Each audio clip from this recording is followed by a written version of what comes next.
going to share with you something very, very important around fear. See, if you can become comfortable with sharing your message, you have something extremely valuable. Sharing your message and being comfortable with that might be the most valuable thing you can have in your business. So you want to overcome this fear, and we're going to talk about that. You're not going to beat it, but you're going to work with it. You're going to dance with it. You're going to look at it. You're going to love it. And so we're going to dive into fear, how you can use it and really become unique and share your message. So this is how it is. So how do I look at fear? Thank you for that question. Well, first of all, you need to look at fear that is beautiful, because fear keeps you alive. If you didn't have fear, you wouldn't be here. It is what kept us alive for thousands of years. So there's a beauty in fear. Obviously, if fear becomes too much, it can prevent you from living a fulfilled life. So having no fear is obviously bad. Having too much is also bad. So finding the balance, keep it in check, is the challenge as a public speaker.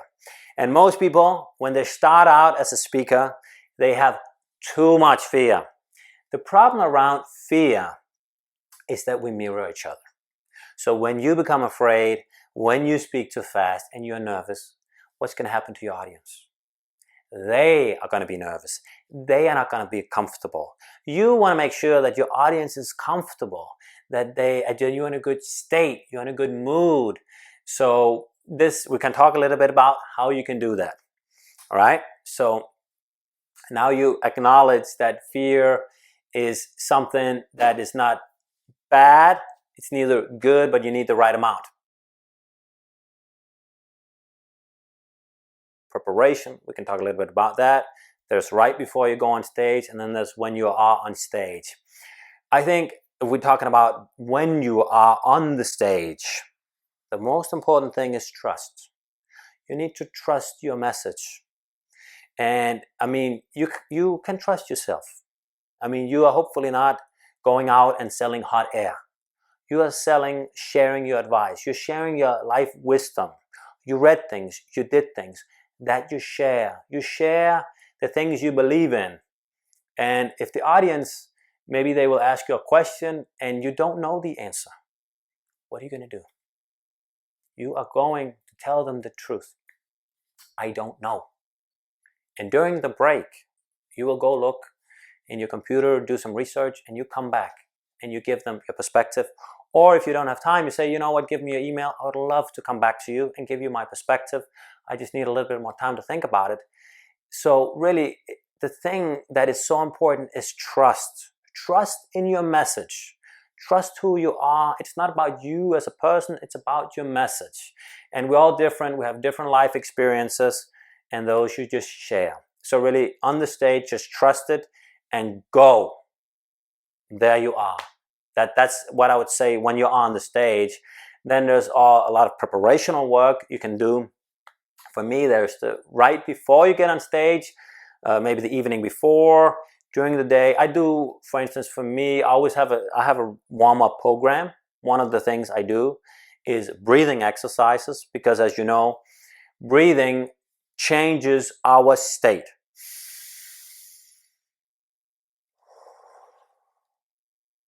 You feel that calmness?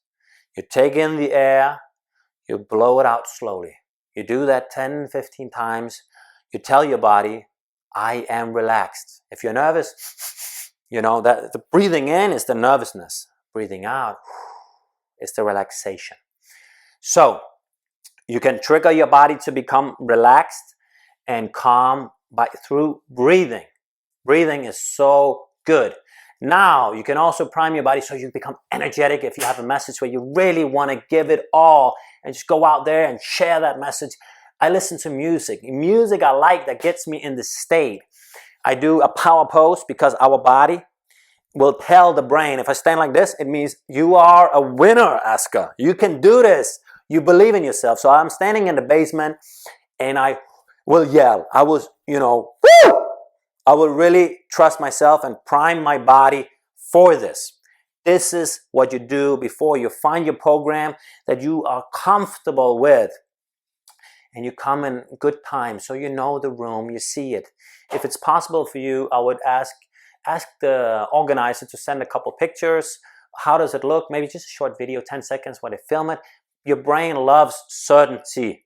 So if you know that room, you can feel comfortable. If it's not possible, you come obviously early.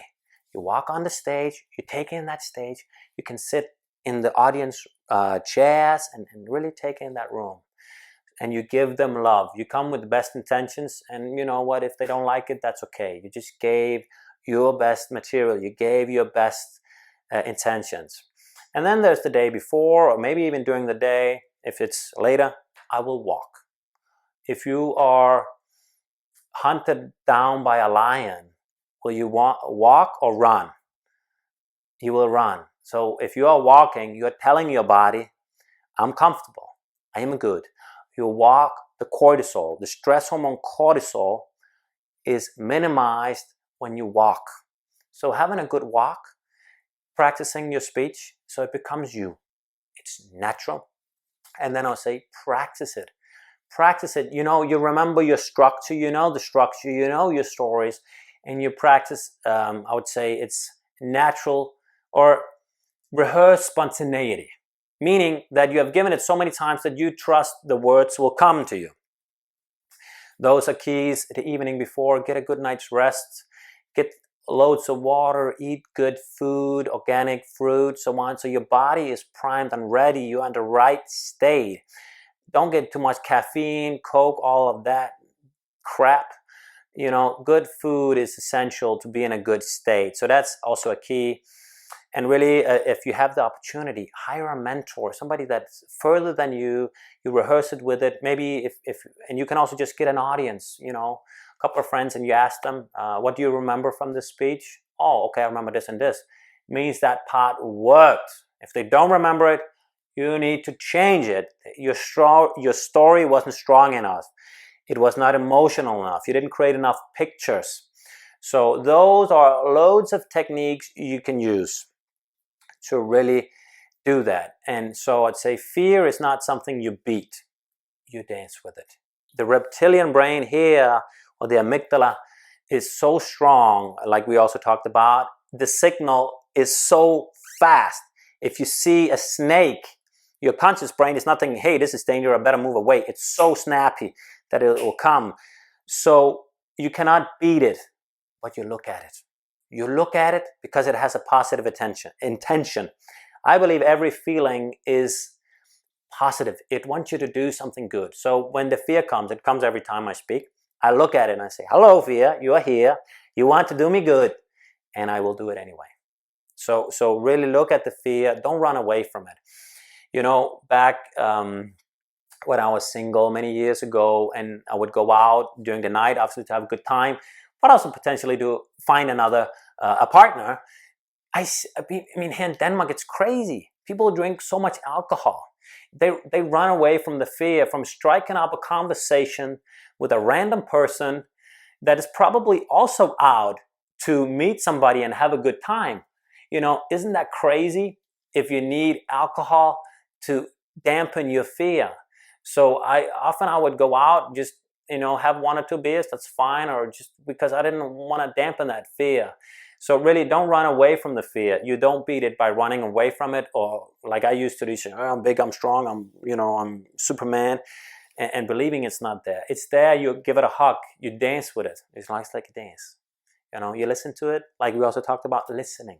Listen to yourself. Those are key ingredients to do that. So that's one part. Another thing is your actual talk. Share something that is vulnerable. Share those personal stories, and your audience, they will connect with you. And somebody you connect with, you are not going to attack. You know, so really sharing your personal stories. And think about it. Who have you created the biggest bonds with? Those where you stayed on a superficial level, or those where you shared your failures, your mistakes, your past, where you did things that didn't work out for you? Those are the ones you created bonds with. and you can go check out Brené Brown's TED Talk about vulnerability. That really connects. So go out and share things that have been hard for you. I usually say the 3 F's. Your first times, because usually the first time you did something, it wasn't very good. Your failures, and you're really courageous, and I'm sorry for my language, you share your fuck-ups. Those times where you really messed up, share that. I mean, I shared a story when I started my public speaking career. That kickstarted that a little bit. It was in a theater with 800-900 people in Bremen Theater. I shared a story about how I tried to win a girlfriend back, and I did tons of weird, strange things, and I really connected with the audience. So going all in on vulnerability is key, I think. Always talk about imagine things going well. I'm all for that. I'm all for that. You're at home, you're visualizing yourself doing fine. But you also want to visualize the angry uncle that's there. That's like, you are so wrong. This is not true. You know, what do you do in that instance? You imagine that. How do you handle that? Are you going to smile? You're going to be, that's okay, no problem. For me, I'm always, you go, there's no enemy. Your audience is not your enemy. If you have enemies, you're going to lose the war. So you don't want any enemies. They're your friends, your listeners. But I think for me, connection is eye contact. Eye contact combined with a smile is really going to get things going. And then again, you don't want to shove down things that you have to take this. It's a little bit like a date. If you want it too much, you're not going to get it. So, you come, you share your message, and that's it. You can take it or leave it, and that's okay. I would rather, and also for me, a success is not that 100% likes it. I'd rather have an audience with 80% is, wow, that was amazing. 20% thought this was the worst ever. Or 50% I thought this is amazing. 50% this was a waste of time. Because I impacted 50% a lot, rather than 100% said, yeah, it was kind of okay, and they go home and do nothing, right? So being comfortable in your own skin, I would say work on yourself, and also imagine those scenarios if you didn't connect. And you can call out the room. I'm saying, I'm not reaching you. I'm not getting to you. Okay. And and involvement is good. Asking a question. How many in here have ever tried that? Those are techniques. Yeah, I think. Because you are impacted with the audience energy, right? We are human beings. We mirror each other. So obviously I always say, give your audience energy. Don't try to take it from them. You got to give them energy. But you are a human being. That means that, of course, if everyone's sitting there and smiling, you are going to be more fulfilled. You are going to take that energy, grab the good energy if you can. So I'm saying, spend time with that audience that you really like, you're connecting with, and then when you're kind of in a good state, go there, reconnect with those that you're having a little bit hard time to connect with. So you want to divide it a little bit, and not just work on the people that you haven't connected with. You might be able to get them later. So it's really a balance of feeling your state. Where are you? Because it's like if you're a high school teacher and you have that one student that's always, and you're spending all your attention on that, the other ones aren't going to get something. So for me, really a balance, being sure that you have to think about your own state first.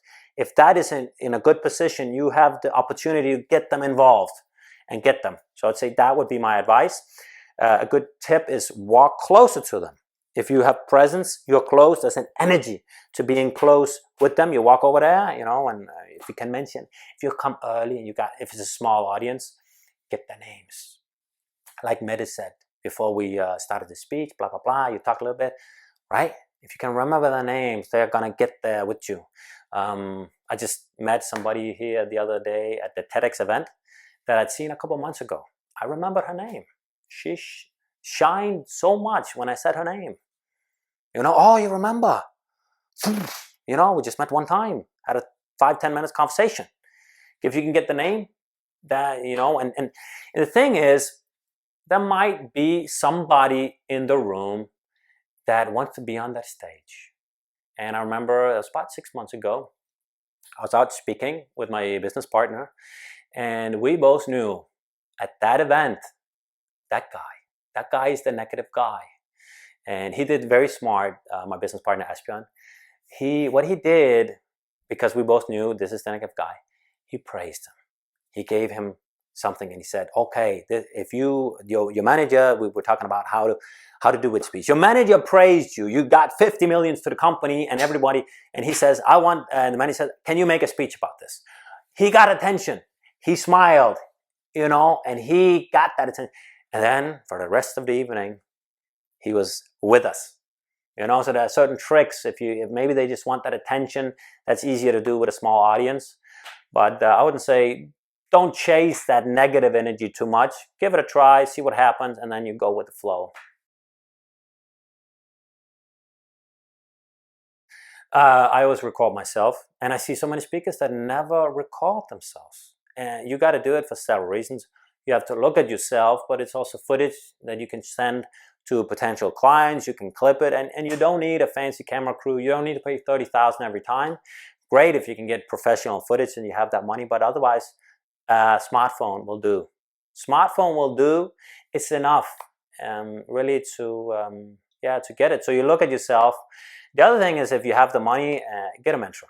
Get somebody that comes and watches your speech and gives you feedback. A lot of people in the audience might be able to give you some feedback, but those are not trained people.